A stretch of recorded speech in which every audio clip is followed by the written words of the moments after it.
लागे मन राखी के दिन, टप टप आंसू चुहाए बहिनी दिन। पर दुख लागे मन राखी के दिन, टप टप आंसू चुहाए बहिनी दिन। मोर जग लागे अंधिया, मोर जीना हवे गबिका। कबू न जाने का होते बहनी के माया दुलार, कबू न जाने का होते बहनी के माया दुलार।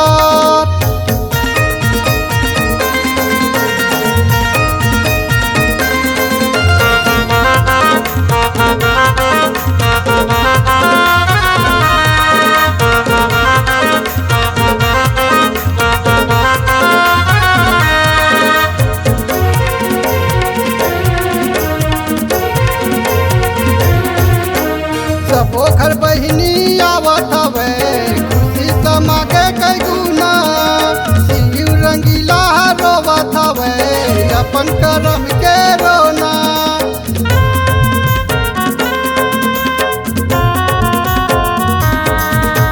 सबो घर बहिनी आवत हवे, खुशी समा के कई गुना। सिंदूर रंगीला रोवत हवे, अपन करम के रोना। मोर जग लागे अंधिया, मोर जीना हवे गबिका। मोर जग लागे अंधिया, मोर जीना हवे गबिका।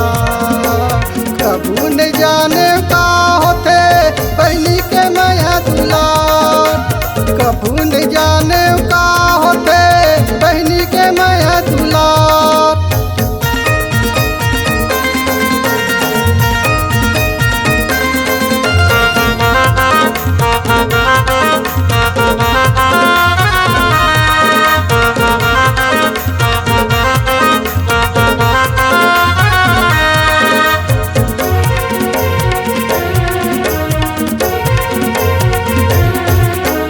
जत का दुख राती जिंदगी में वो खट कर लेते मोर बाटा। जत का सुखावा जिंदगी में मोर कर देते वो कर बाटा।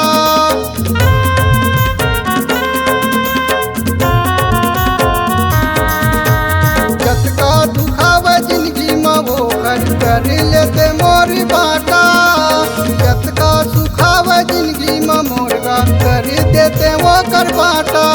मोर जग लागे अंधिया, मोर जीना हवे गबिका। मोर जग लागे अंधिया, मोर जीना हवे गबिका। कबू न जाने का होते बहनी के माया दुलार, कबू न जाने का होते बहनी के माया दुलार।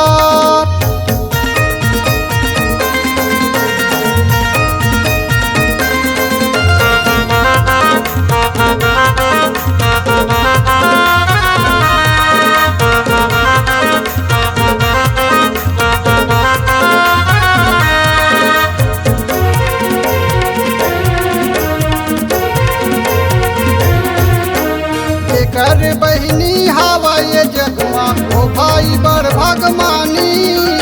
माया दुलार दे सब बहिनी का के जुबानी।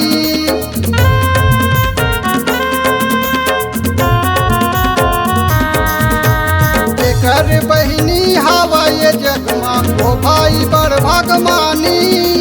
माया दुलार दे सब बहिनी का के जुबानी। मोर जग लागे अंधिया, मोर जीना हवे गबिका। मोर जग लागे अंधिया, मोर जीना हवे गबिका। कबू न जाने का होते बहनी के माया दुलार, कबू न जाने का होते बहनी के माया दुलार। कबू न जाने का होते बहनी के माया दुलार।